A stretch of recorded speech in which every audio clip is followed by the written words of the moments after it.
Olá! Nessa segunda parte da aula, nós vamos desenvolver uma aproximação interdisciplinar entre essas ideias teóricas gerais, em torno da noção de ordenamento jurídico, com um documentário intitulado 5 vezes Pacificação, que foi filmado em uma das comunidades do Rio de Janeiro. Vamos lá?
Começar discutindo, né? Conversando o que é o PP, né? O que é isso que está surgindo no Rio de Janeiro, né? As facções criminosas sempre dominavam as favelas. Nesse momento, o Estado do Rio de Janeiro, com uma nova iniciativa, está tentando entrar e pacificar as favelas, né? Eu vejo que a UPP, assim, eu vendo, como eu não conheço profundamente, eu vejo que ela surge para tentar solucionar o caos que é essa do Rio de Janeiro com essa temática de violência, assim. Isso nunca foi proposto antes, né? Que é uma polícia comunitária, uma polícia que vai estar ali do lado do cara, ali junto, na esquina, que sempre teve um traficante, agora sempre vai ter um policial. Um projeto inovador. No entanto, a gente sabe que no Brasil existe vários Brasis e no Rio de Janeiro também existe vários Rios de Janeiro. Então, assim, pacificar a Cidade de Deus, eu acho que é uma estratégia. Pacificar o Dona Marta com 8 mil habitantes é outra estratégia. E acho que isso tem que ser pensado. Acho que a ideia é essa. Nós, como moradores de favela, com esse olhar singular, tentar conhecer, desbravar e discutir isso, né? Com o Estado, com a sociedade civil e com a própria favela. Discutir e entender como que a gente vai fazer para compor esse filme com essas 4 temáticas, esses 4 viés que a gente está discutindo, né? Assim, eu, como morador de favela, quero entender isso. Moro numa favela que não tem o PP, que deve estar dentro das projeções da Secretaria de um dia ter o PP, então eu quero entender o que acontece, que transformação essa favela passa quando se tem instalado um PP.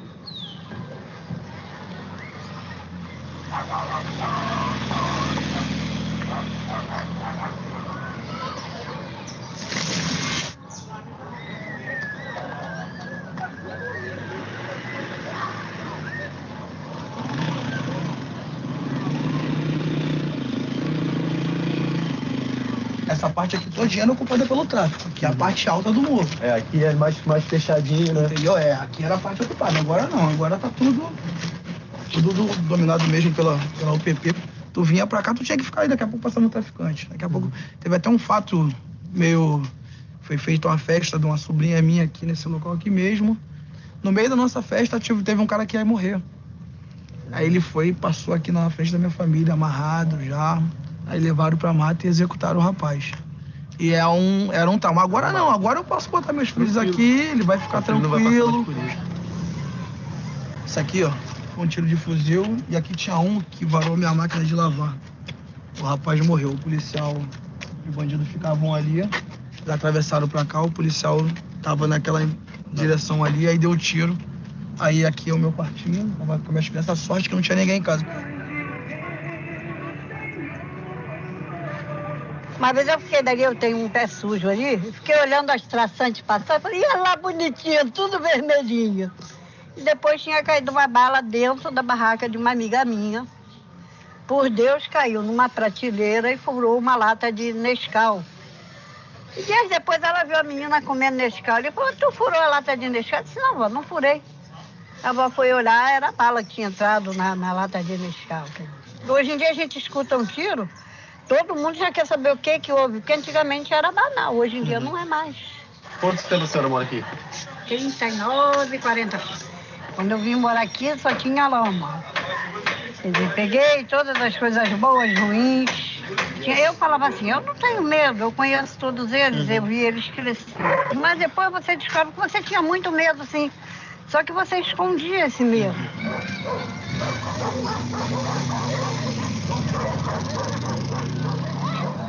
Digo que madeirar, eu botava o nome na madeira. Tem um nome aí, pá, na madeira, foi lá. Resgatei vários corpos lá dos amigos lá, ó. Ah, mãe, pô, meu filho tá pão, porra. Dá uma notícia triste, tia, pô, teu filho tá, pô, vamos ali aí, eu mostrava assim, porra. Tinha tia que até desmaiava nele, falava assim, pô. Disse que agora eu não quero não, o negócio agora é paz, né? Olha só, vi minha vida, meus filhos. Não vi nem meus filhos nascer, só cadeia, não vi nem meus filhos nascer, né? Olhei pra mim mesmo, falei, não, mano. Até a mulher mesmo dá uma força, fala, pô, esse bagulho não é, pô, pra tu não, mano. O bagulho era só tráfico mesmo, desde pequeno só tráfico. Chegou a trabalhar no tráfico mesmo? Pô, aí, braço, orelha, bunda, tudo furado. O bagulho era louco. O bagulho era doido mesmo. O bagulho era louco. E, pô, passei vários sufoco. Tem que pular a casa de 3 andar pra sobreviver, um montão morrendo, né, pô? O único que morre aqui que é vivo só é eu, pô. O resto tudo morreu.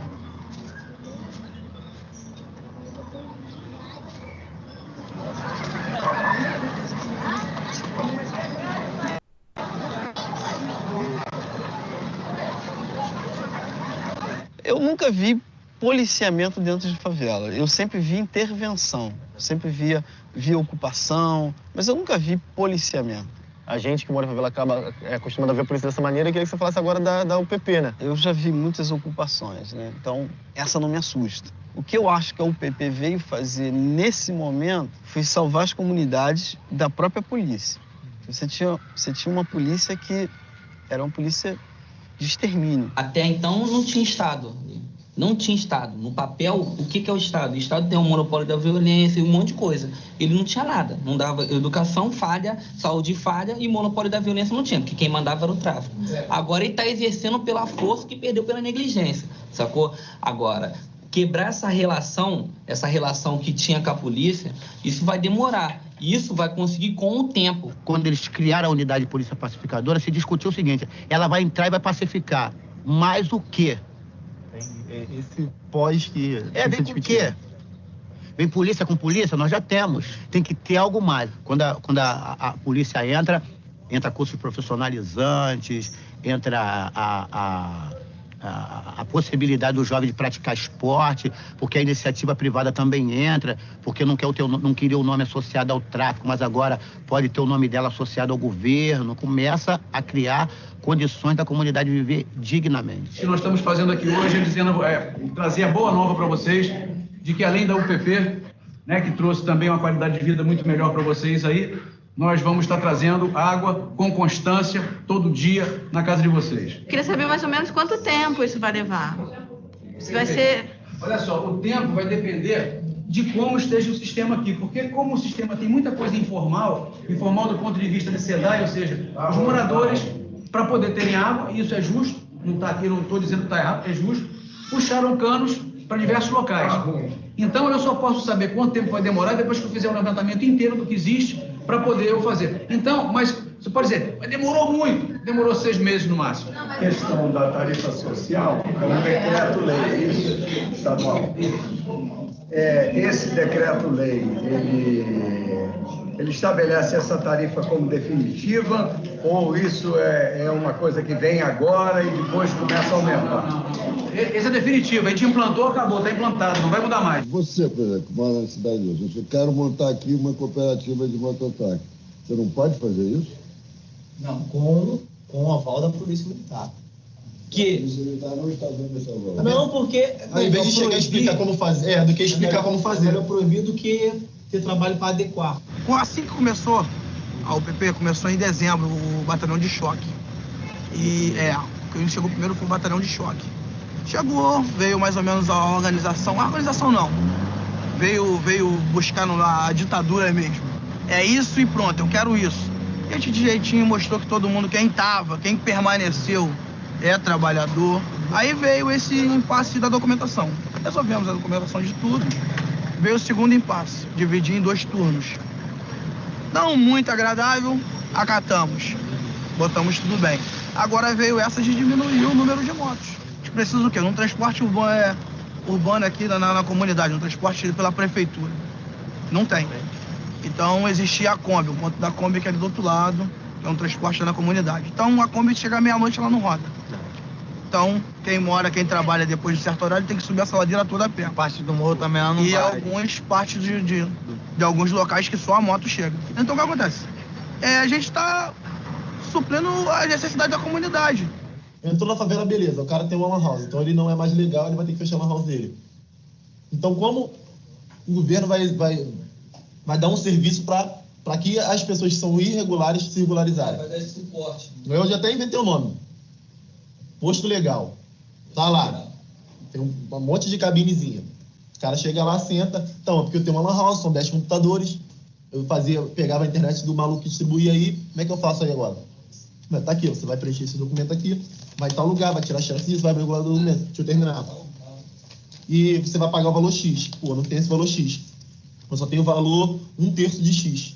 Ah, é 1/3 de X? Beleza. Quantos computadores você tem? Tenho 10. Então você vai usar 7 para obter lucro e 3 você vai ser para acesso da comunidade, que o governo vai pagar um cara para ficar lá, para ajudar as crianças que querem fazer trabalho. Entendeu? É esse valor que ele não pagou, ele vai responder à sociedade. É exatamente o que a Petrobras faz. Isso até reeducar a população, a comunidade, né? Em todos os sentidos. É um trabalho que requer paciência, tanto da nossa comunidade como deles também, né? E às vezes dentro desses parênteses tem conflitos, né? Conflitos que vem acontecendo com a festividade da comunidade, era com a criação de pássaros, era com abordagem policial. Então, quer dizer, cada tema que vai surgindo, a gente vai brigando e vamos buscar o melhor denominador comum para que não desrespeitemos as leis, mas também que sejamos tratados de forma com o nosso habitat. Né? Porque a lei também ela se adequa ao local em que você convive. Eu acho assim, quando você tira a marginalidade, nesse sentido, até da cultura marginal desse serviço, você deveria pensar assim, ó, vamos entrar, exemplo, no Morro Tal. Vamos entrar já com... A gente sabe que o que aquele grupo criminoso traz de benefício? Ah, tem sempre o baile, tem o futebol, tem o gato, né? Vamos entrar com essa porra. Até na questão que a gente vai tocar lá na frente, que é o funk. Não tem que chegar e proibir. Ah, por quê? Porque a quadra agora precisa de câmera de extintor, proíbe e pronto, só quando vocês resolverem. A Secretaria de Segurança, pelo PP, tem que falar, ó, atenção Secretaria de Obra, que mandava ali era o tráfico, agora vocês podem entrar, reformar aquela quadra, precisar da quadra e continuarem com os eventos. E o projeto é muito maior do que só a ocupação policial, né? Um dos maiores questionamentos é que as outras secretarias não estão chegando junto. Ou se você faz um evento, mais tardar 2 horas, você tem que terminar. Isso aí eu até concordo que tem que ter horário para acabar. Não com 2 horas. Num sábado, é inadmissível um evento ir até 2 horas. Na Lapa, vai até de manhã. Aquele evento lá que a gente organizou lá, 2 horas você vai chegar com tudo, desligar tudo. Um sábado, cara. Um sábado. Pode ir um evento tranquilamente até 4 horas. 4 horas acabou. Sábado, final de semana. Concordo com o que você fala, mas uma coisa que eu discordo também aqui é que, além dos eventos que tem, o barulho é desse jeito, cara. Eu moro aqui do lado, aqui tem eventos aqui, mas eu não consigo dormir. Mas a gente também tem que entender que a gente não pode trazer norma para a favela. Porque a gente não vai poder arcar com as normas da favela. A gente tem que entender isso. A gente, em comunhão, a gente dialoga e fala, é isso que vai ser e acabou. Tá entendendo? Porque senão a gente traz leis para a favela que depois vai se prejudicar a própria favela. Essa noção de limite não existia. O baile começa às 7, com a experiência do som e termina às 6 da manhã com uma brigalhada da menina que pegou o namorado dela com outra. E esse limite não tinha. Hoje em dia, quando você senta pra conversar, o seguinte: você quer fazer o quê? Eu quero fazer um baile. Então, teu baile vai começar às 10, vai terminar 1. A questão toda é que nós estamos vivendo uma nova era, gente. É uma questão de possibilidade de eu quero ser melhor. E a comunidade, será que a comunidade ela é feita, que é a discussão de todas, não é uma discussão de uma comunidade específica, não. Quando você fala em pacificar, o primeiro gargalo a resolver é a questão dos bailes. O que tem que se discutir, que eu acho que é legal, é o seguinte: o baile beneficia a quem? Essa que é a questão. Não importa se o meu baile tinha 5.000 pessoas todo mês, se era o melhor baile do Rio de Janeiro, mas vende uma tonelada de drogas. Você precisa do funk para vender droga? Né? Será que o moleque lá no Amazonas, que não tem baile funk, será que o moleque lá não se droga? Sabe? Qual é a ligação, né? Será que as festas na Ípica não tem droga? Será que no Counter Club não tem droga? Morando no Compensa Manhã, tem amigos meus que lá tem baile ainda, tem amigo meu que, se acabar com o baile, ele fica na porta, ele não tem mais aquela renda, aquele pessoal que vende latinha. Gera um mercado, né, cara? Teve uma coisa que a gente usou no convencimento dentro da LERJ, que foi uma pesquisa da Fundação Getúlio Vargas. Ela apontou que o funk emprega direta e indiretamente 10.000 pessoas. O funk movimenta de 10 a 12 milhões de reais por mês no Rio de Janeiro. O funk tira de cada 3 milhões de pessoas todo mês. Metade da população ativa do Rio de Janeiro, quando sai de casa para ouvir o funk. Da UPP chega e o funk é inimigo. Pelo menos no primeiro momento. Voltar ao velho, as comunidades não querem. Qual é a prova disso? Quem pede a unidade de polícia pacificadora hoje na maioria das comunidades não é mais o asfalto que ouviu o tiro. É o morador que está com inveja da que tem. A ideia da UPP é exatamente que uma das ideias é dar o suporte, assim, abrir uma porta para dar o suporte, para dar esse acesso da igualdade, do cara se sentir no direito de ter o mesmo do que o cara da Zona Sul. A UPP, ela tem tudo para ser um projeto de futuro.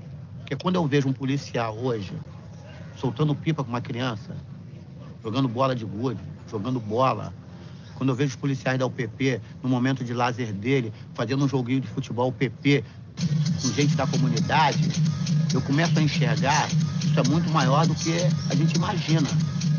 O baile funk na comunidade foi um acordo entre a polícia e os moradores. A quadra da escola de samba Vila Rica ficou lotada. A comunidade se divertiu e aprovou a festa. Tanto que o próximo baile funk da Ladeira dos Tabajaras já está marcado para o sábado que vem. Após isso, o baile terminou, né? Acabaram com o baile, né?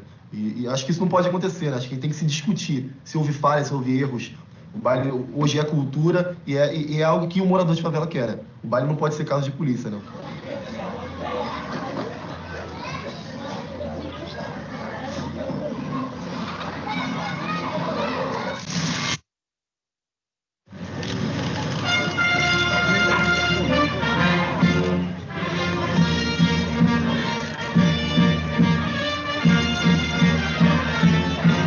As minhas palavras são sempre mais ou menos as mesmas a cada inauguração de uma unidade dessa. É dizer para os senhores que talvez o primeiro dos direitos tenha efetivamente chegado até aqui. A minha identificação maior sempre foi com o que eu vivi a minha vida inteira, que foi a bandidagem. Porém, assim, existe uma palavra que eu carrego comigo, que é o desafio. Por conta do que aconteceu comigo, né?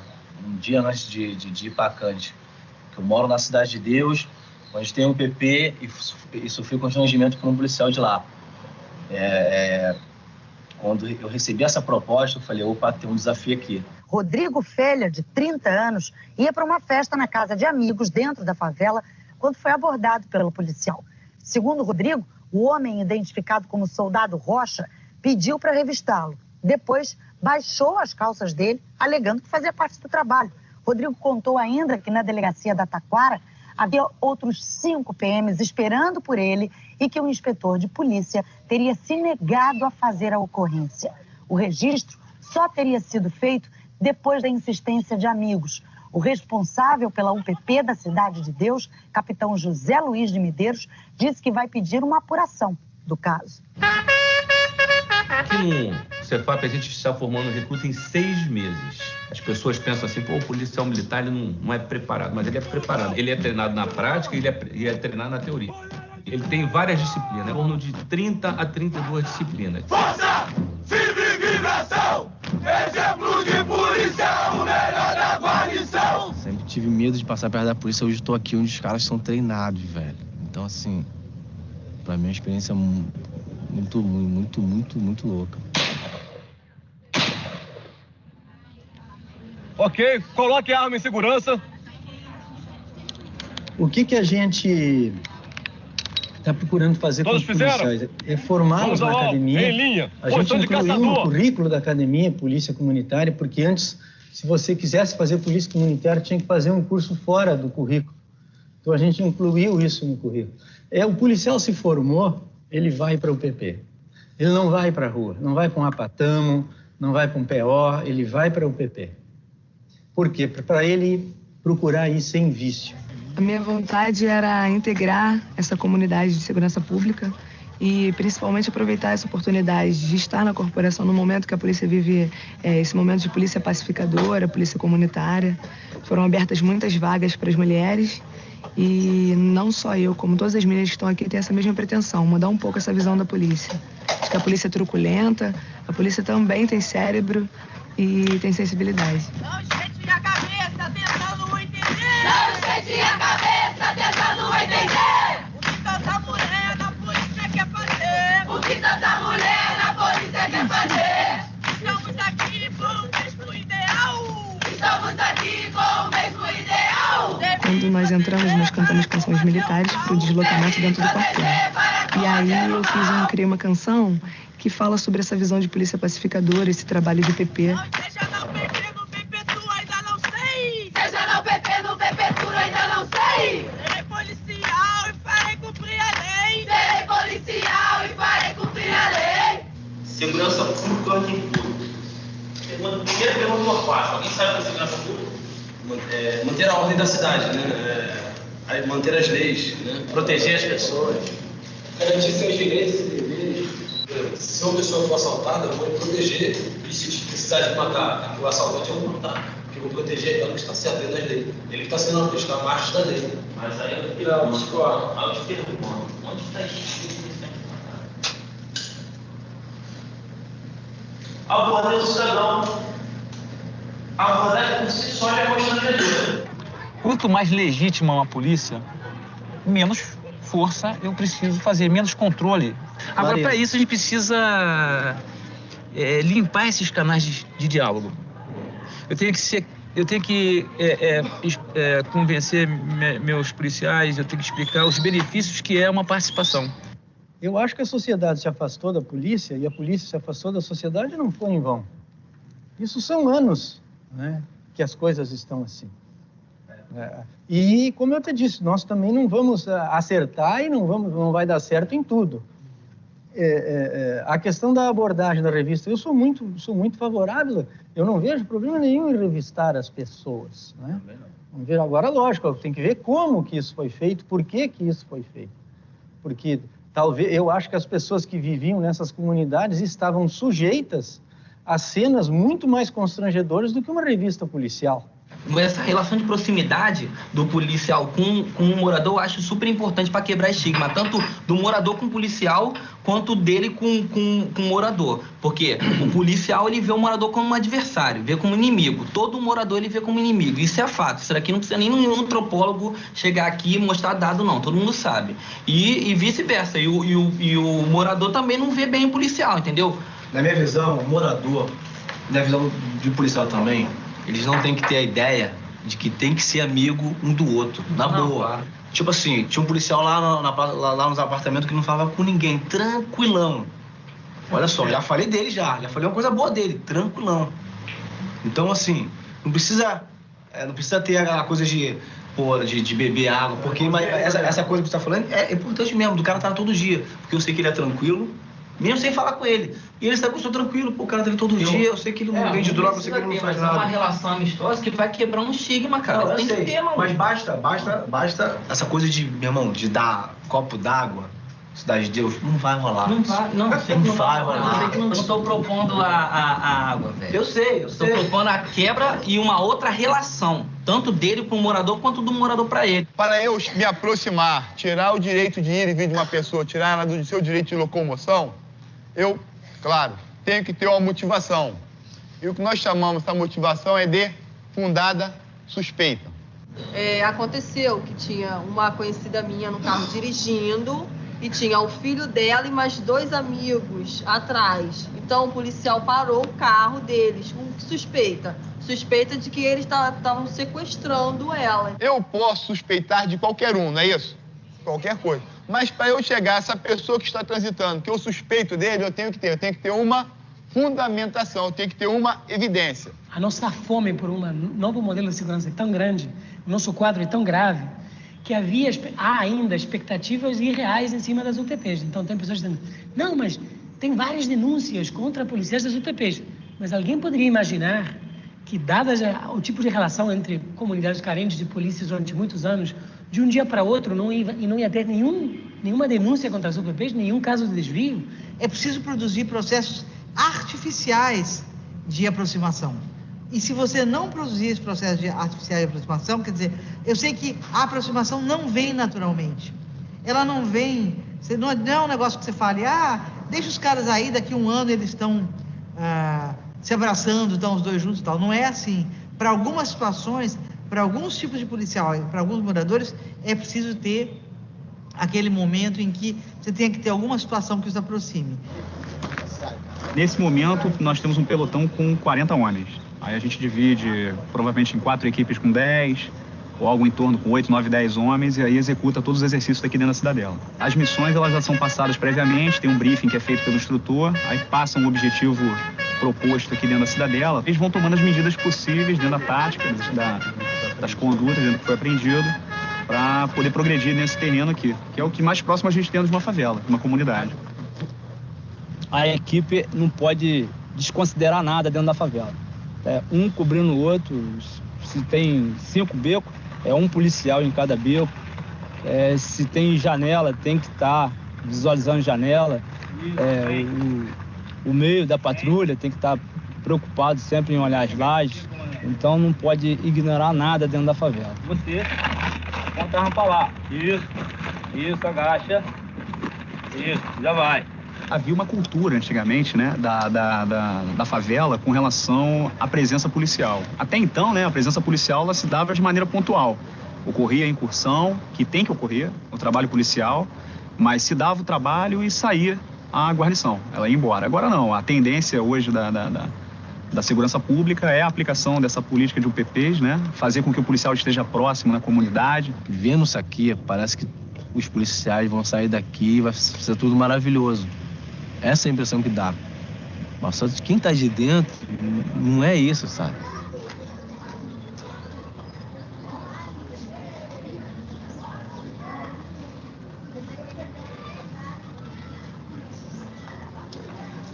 Aqui era o quê?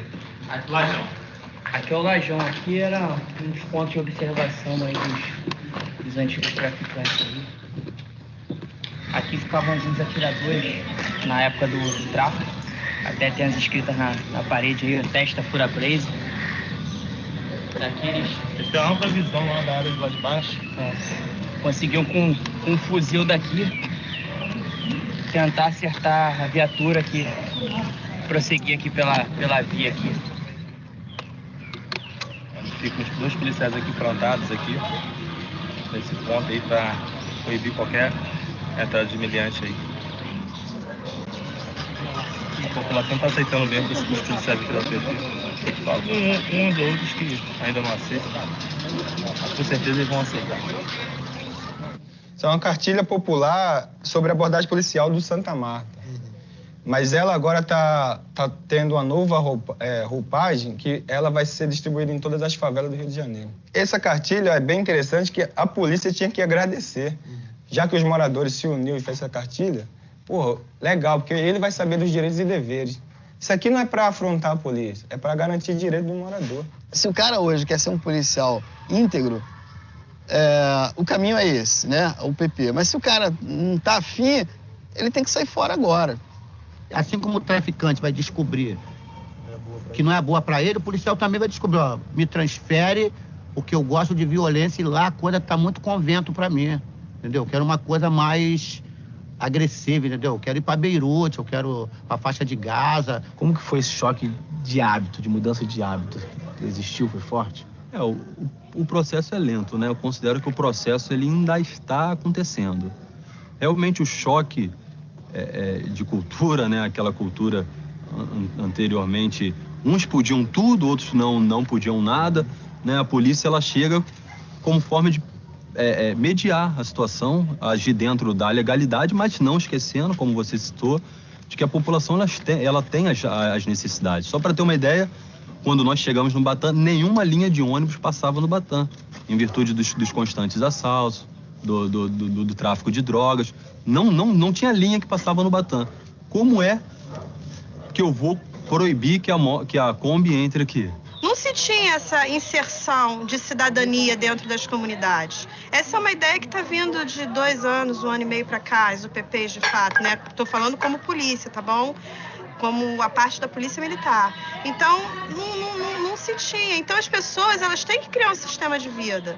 O morador, ele tem que chegar até aqui em cima, ele tem que ter o transporte dele. Claro, o primeiro passo da cidadania é a legalidade, é o cumprimento das leis, é o ordenamento urbano. Para citar um caso curioso, eu tive uma vez um senhor, ele foi até a companhia me procurar e falou, não, eu tenho um assunto grave para falar com o senhor, capitão. Então eu já esperei alguma coisa ruim, ou alguma coisa ligada a tráfico, ou alguma coisa ligada a assalto, a furto. Aí ele, não, porque eu vivi muitos anos aqui no Batã e vivi com tráfico de drogas, mataram na frente do meu portão, mataram 3 uma vez. Ele foi contando história que eu pensando, caramba, e o que ele vai me falar, né, para ser tão ruim?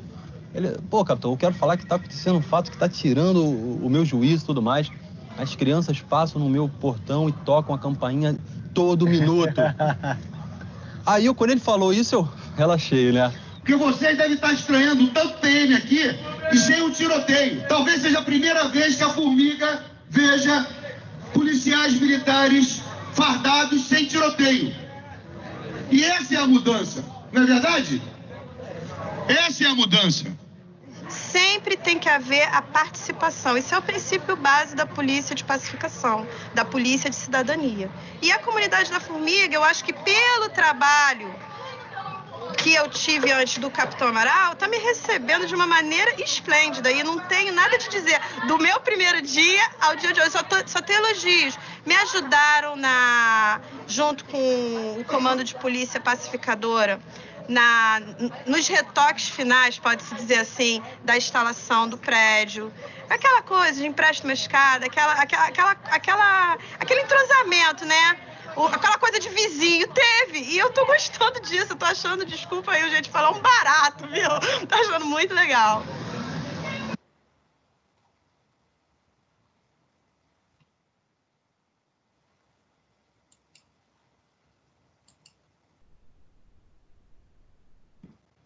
Bom, essas 2 primeiras partes, a meu ver, do documentário são bastante ilustrativas, né?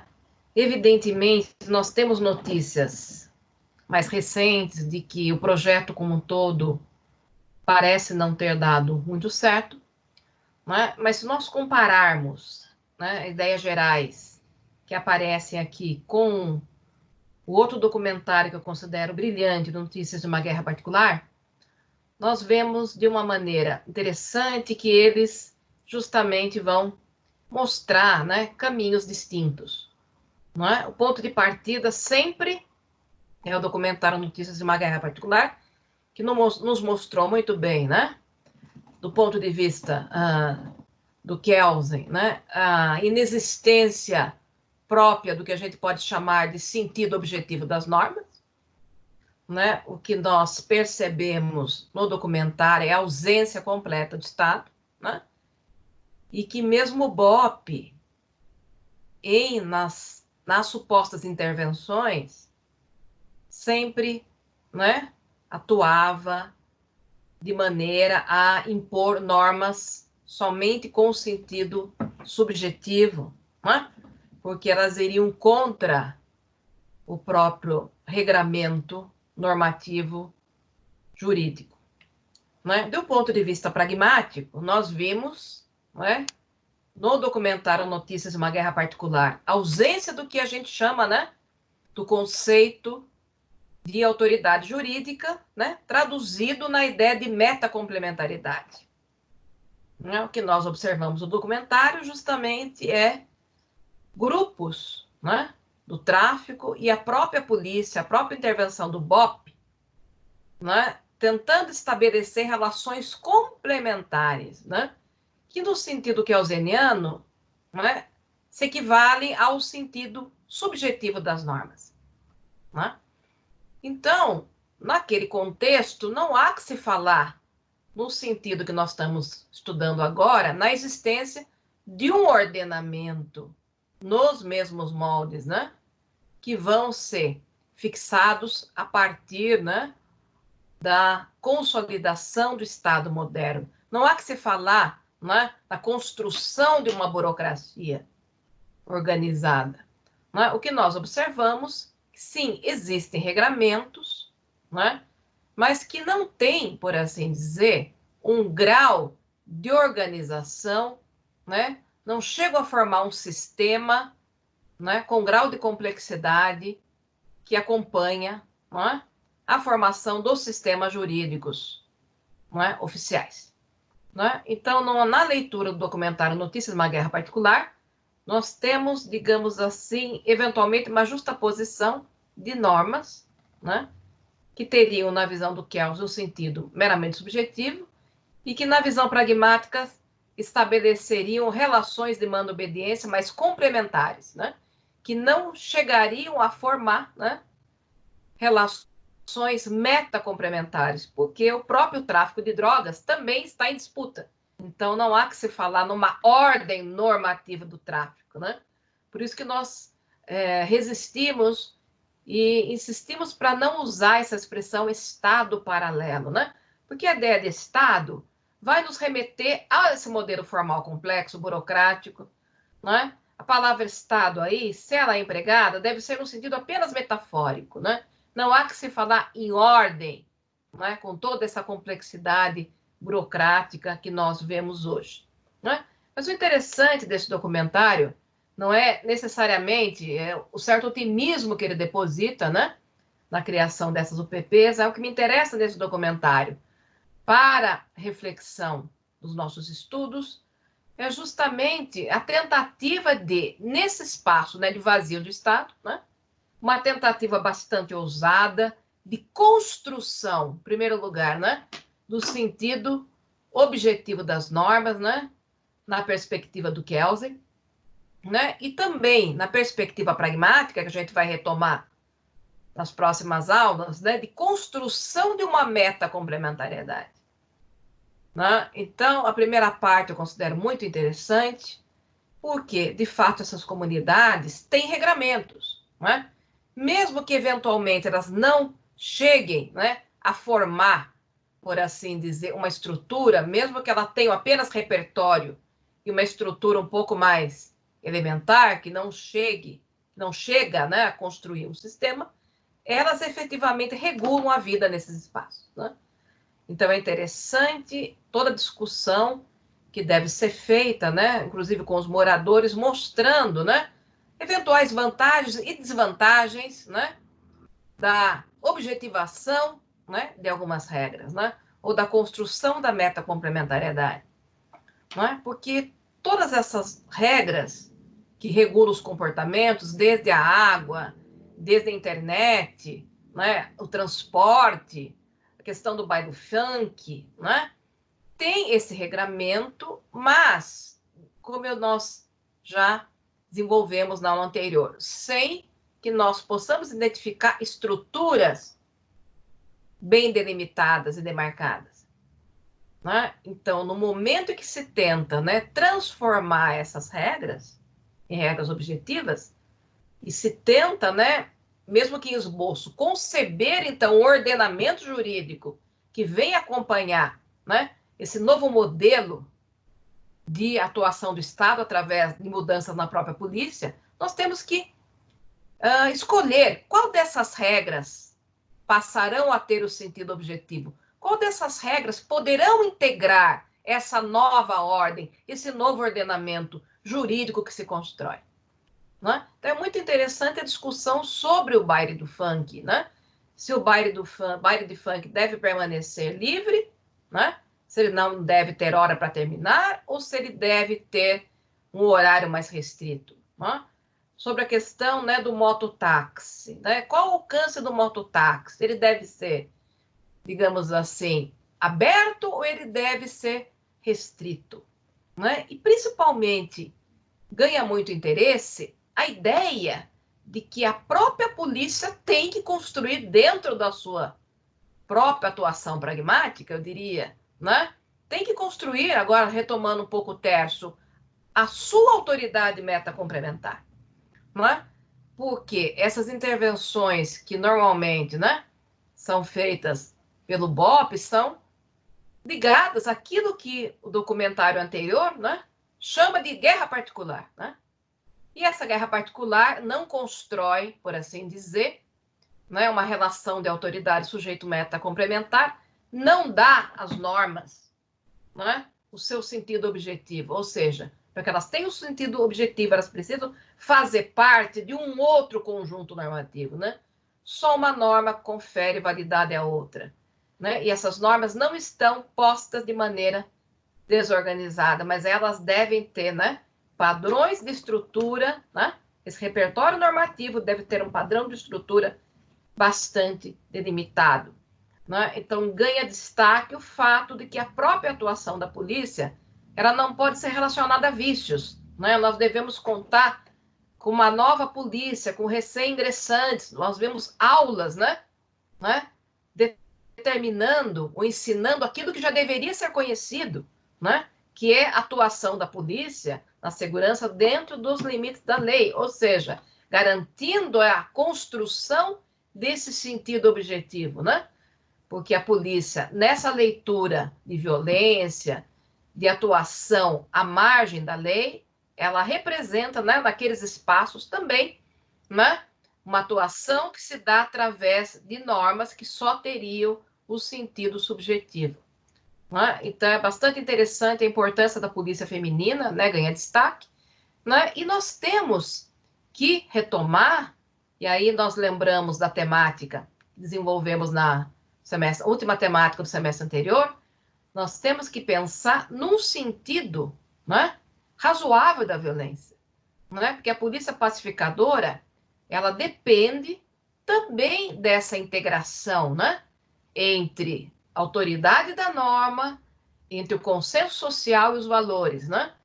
Então, essa parte final que eu destaquei vai justamente mostrar a importância, né, de fazer com que a própria comunidade veja, né, o policial a partir dessa nova perspectiva, que ele reconheça, em termos de consenso, né, essa atuação não desregrada e não violenta, mas dentro dos limites da lei, e se tenta também modificar esses valores, né, de desconfiança, de medo, né, de antagonismo que existe entre o tráfico, a polícia, eventualmente, os moradores que também se veem no meio do fogo cruzado. Então, se tenta substituir, né, a autoridade informal do tráfico, ou autoridades informais, uma disputa do tráfico, por esse modelo, né, tradicional, que é esse que nós conhecemos, que se estuda nas faculdades de Direito.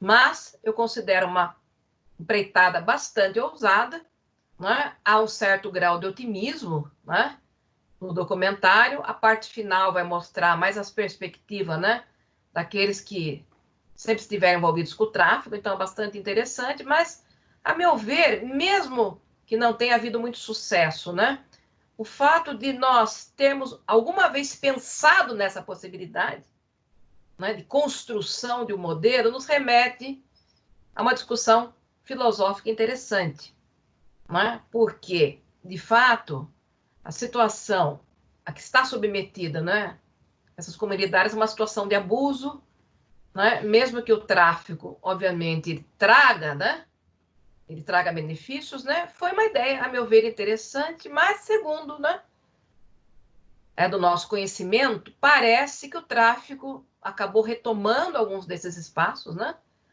e o próprio governador, né, da época, o Sérgio Cabral, um dos idealizadores do projeto, está preso, né, por ter sido, né, envolvido em grandes esquemas de corrupção e desvio de dinheiro público. Não é? Mas, de qualquer maneira, fica a discussão, fica o exemplo de raciocínio, não é, que nós podemos ter. Não é, pessoal? A meu ver, o documentário Notícias de uma Guerra Particular não perdeu a atualidade, a guerra do tráfico continua, né? E nessa situação de pandemia, nós percebemos como toda essa fragilidade, né, de uma forma extremamente trágica, essa fragilidade institucional, ela tem exposto todas as pessoas, né, a um risco permanente de contaminação pela falta de cuidado social que sempre existiu. Né? E me parece, há algumas notícias nesse sentido, que o tráfico até tem retomado o seu poder de maneira mais ostensiva nesses espaços, né, devido a toda essa crise sanitária, que é muito difícil fazer isolamento e, às vezes, até garantir condições de higiene efetivas.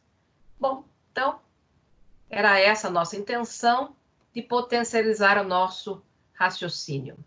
Muito obrigada.